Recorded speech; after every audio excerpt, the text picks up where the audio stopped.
Então, vai fazer sentido o lugar onde eu vim parar. Vai fazer sentido. Daqui a pouco. Eu só queria primeiro registrar, para meu espanto, porque parece que não tem limite, meu espanto. A gente fica falando, né, e a gente brincava com as barbaridades que a Dilma Rousseff dizia, né, a gente vive tirando onda com as coisas que o presidente Bolsonaro fala, é um monte de coisa que a gente lembra, mas olha, essa história do PSDB tá beirando o ridículo. Tá beirando o ridículo pelo lado do ridículo, né? Assim, já passou a barreira do ridículo. Tem que enaltecer a ideia de prévias, tem que bater bumbo, porque, de fato, pouca gente se preocupa com a ideia de prévias. É uma coisa que tem que ter valor. É bacana, vamos discutir, vamos debater ideias, blá, blá, blá.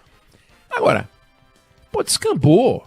Quer dizer, o Arthur Virgílio chama o Aécio Neves de maçã podre.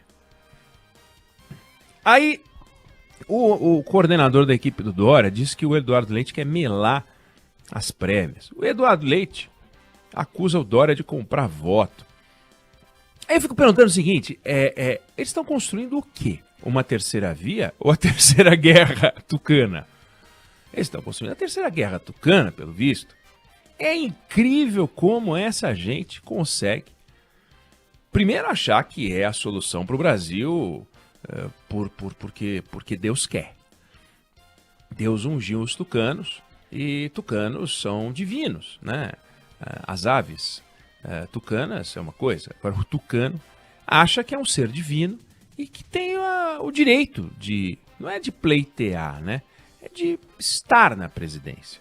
Mas esses seres horrorosos, né? Esses Bolsonaros, esses Lulas, eles insistem em ocupar a presidência, que é deles, né?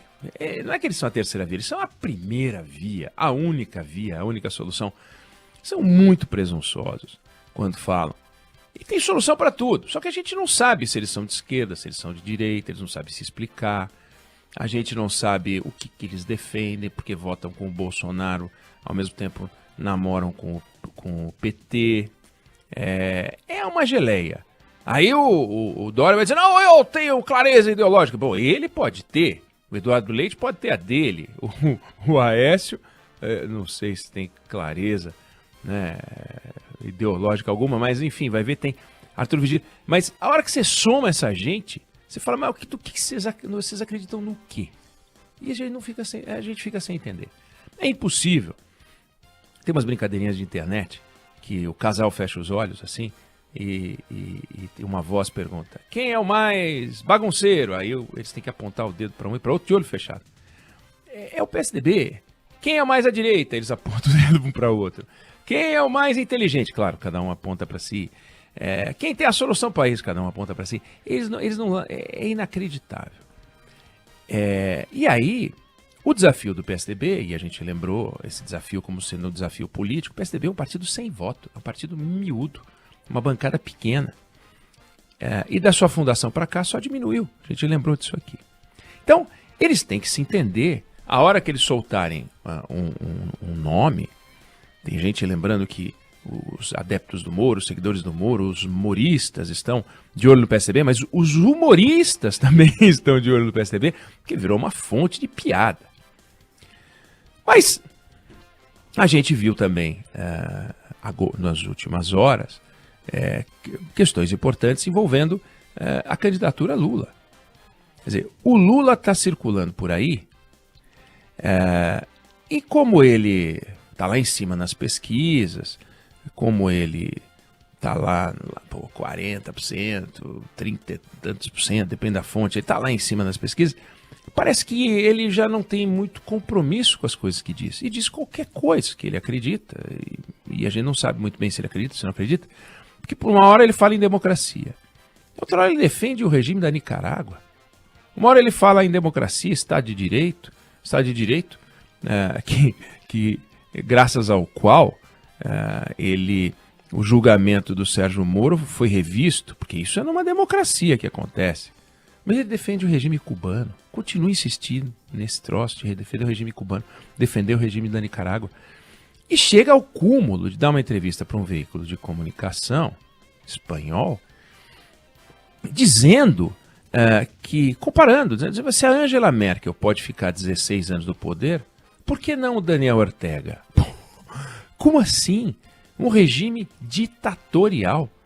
E ele compara com o regime que manteve a Angela Merkel no poder. É inacreditável. É inacreditável. E essa conta vem. Se vai ser suficiente para colocá-lo em xeque ou não, essa conta vem. Agora, cadê a coerência? Quer dizer que ele defende ditaduras. Toda vez que fala que defende ditadura, ele vem para cima, é um absurdo. Os porta-vozes do PT dizem que ele defende a democracia, mas e a democracia na Nicarágua? Por que não tem uma palavra em favor da democracia da Nicarágua? Aí quando ele vai falar de Cuba, ele diz assim, vamos ter que falar do embargo americano. Podemos falar do embargo americano a um país miserável? Podemos. Agora, Cuba não tem responsabilidade em nada? De 1959 para cá, eles trabalharam num regime democrático, tudo bem, derrubaram uma ditadura, substituíram por outra. Fulgêncio Batista era um desastre, mas era um desastre em 1959. E de lá para cá, o regime cubano virou um regime democrata? Não, mas eles têm uma educação incrível, eu não estou discutindo o que eles têm, o que eles não têm. Eles não têm liberdade. Eles não têm liberdade. Ah, mas o Brasil tem fome. Não mistura uma coisa com outra. Liberdade. Não tem liberdade em Cuba. Aí ele defende a Venezuela. Aí ele defende a Nicarágua. Desculpa, nós não queremos o Brasil, Nicarágua, o Brasil, Venezuela, o Brasil, Cuba. Nós não queremos. Então, tem uma questão aí que vai vir à tona e ele vai ter que explicar. Vai ter que explicar, porque ele está falando disso sem muito compromisso.